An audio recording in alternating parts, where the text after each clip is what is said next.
ઉમરપાડાના ઉછવણ ગામે કબ્રસ્તાનમાંથી મળેલી બંને લાશ સુરતના યુવાનોની નીકળી. હત્યા કરી લાશ કબ્રસ્તાનમાં દાટિયાનું બહાર આવ્યું. મૃતકના ખિસ્સામાંથી નીકળેલ ચિઠ્ઠીમાં લખેલા મોબાઈલ નંબરે મૃતકોની ઓળખ કરાવી હતી. મૃતક ગુમ થયાની જાણવા ચોક ફરિયાદ પણ લીંબાયત પોલીસ મથકે નોંધાઈ હતી.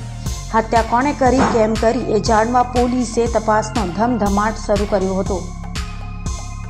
વાત કરીએ ઉમરપાડાના ઉચવણ ગામના કબ્રસ્તાનમાંથી મળેલી બે અજાણ્યા ઈસમોના મૃતદેહની. પોલીસ તપાસમાં ચોંકાવનારી વિગત બહાર આવી છે. જે બે અજાણ્યા યુવકોના કબ્રસ્તાનમાંથી મૃતદેહ મળી આવ્યા એની ઓળખ થઈ ગઈ છે અને તેમની હત્યા કરી તેમની લાશને કબ્રસ્તાનમાં દફનાવી દીધાનું બહાર આવતા પોલીસ પણ ચોંકી ગઈ છે. જો કે પોલીસે ડબલ મર્ડરનો ભેદ ઉકેલી નાખ્યાનું માનવામાં આવે છે. આ દ્રશ્ય છે ઉમરપાડા તાલુકાના ઉચવડ ગામની સીમમાં આવેલ કબ્રસ્તાનના અને આ જ કબ્રસ્તાનમાંથી બે અજાણ્યા યુવાનોની લાશ મળી હતી અને લાશ કોની હતી એની ઓળખ પણ થઈ ગઈ છે. અને હત્યા કર્યા બાદ આ કબ્રસ્તાનમાં બંને યુવાનોને દાટી દેવામાં આવ્યા હતા.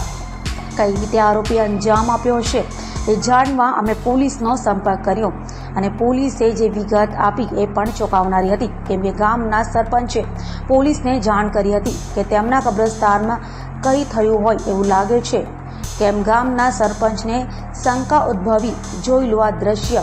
આમ તો સામાન્ય રીતે કબ્રસ્તાનના ગેટ પર તાળા મારવામાં આવે અને ગામમાં કોઈની મોત થાય તો આખા ગામમાં મસ્જિદમાંથી માઇક દ્વારા એલાન કરવામાં આવે દફન વિધિ માટે. પરંતુ ગઈકાલે કોઈની મોત થઈ ન હતી છતાં કબ્રસ્તાનમાં ગેટની બાજુની કાંટાની વાળ તોડી આરોપી મૃતદેહ લઈને ગયો અને ત્યારબાદ બંને લાશને કબ્રસ્તાનમાં 100 થી 200 મીટર ઘસરી જઈ સામાન્ય ખાડો ખોદી બંને લાશ દફનાવી આરોપી ફરાર થઈ ગયા અને પોતે કરેલ કરતૂત કોઈની નજર નથી પણ બન્યું ઉલટું. ગામના એક મુસ્લિમ યુવાનને શંકા જતા ગામના સરપંચને જાણ કરી અને સરપંચે પોલીસને અને આખો મામલો બહાર આવ્યો છે. ઉચવણ ગામના કબ્રસ્તાનમાંથી મળેલી બે યુવકની ઓળખ પણ થઈ ગઈ અને તેમની હત્યા થઈ હોવાનું બહાર આવ્યું છે.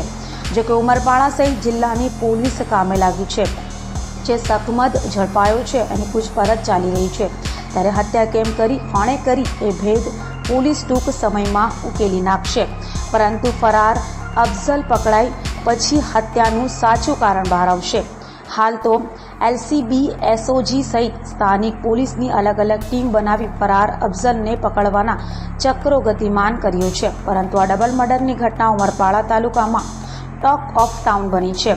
મૃતક બિલાલ સૈયદ, મૃતક અઝરુદ્દીન કાદર શેખ અને ફરાર આરોપી અફઝલ ફરાર છે. પણ આ ત્રણેય ગુનાહિત માનસિકતા ધરાવતા હતા અને તમામની મિત્રતા જેલમાં થઈ હતી. ફરાર આરોપી અફઝલ નામે દાતા માંગરોળ ઉમરપાડા પોલીસ મથકે ગુના નોંધાયા છે. જ્યારે મૃતક બંને પણ ગુનાહિત માનસિકતા ધરાવતા હતા. જોકે ડબલ મર્ડરની આ ગુઠ્ઠીમાં અનેક કારણો પોલીસને સતાવી રહ્યા છે. પોલીસની દિશામાં પણ કામ કરી રહી છે.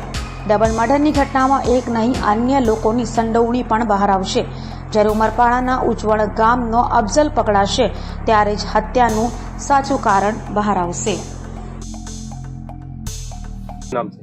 मैं अनिल वसावा, सरपंच श्री उचवान ग्राम पंचायत। कल सुबह 8:30 बजे मुझे मेरा फ्रेंड जुनेद लेने आया था। उसने बोला कि कब्रिस्तान में कुछ हुआ है। हमने जाके वहाँ देखा तो सब उधर उधर था और हमने बाद में पुलिस स्टेशन में जान की वो पीएसआई को और तहसीलदार को, उन्होंने आके इंक्वायरी की। क्या मिला था, क्या क्या हुआ था वहाँ पे 2 लाश मिली थी। अच्छा, क्या लगता है उसका कुछ बाहर के लोग थे? हाँ, बाहर के, सूरत के। मर्डर था? हाँ, मर्डर। तो ये गांव वाले को पता नहीं था कि कैसे वो लोग आए, क्या था? नहीं, गाँव वाले मतलब पुलिस अभी इंक्वायरी कर रही है? अभी इंक्वायरी चल रहा है।